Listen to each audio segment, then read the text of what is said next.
പറയുവാനിതാദ്യമായി വരികൾ മായേ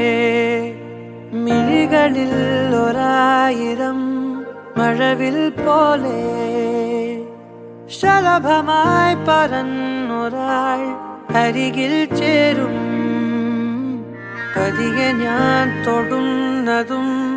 അവളോ മായും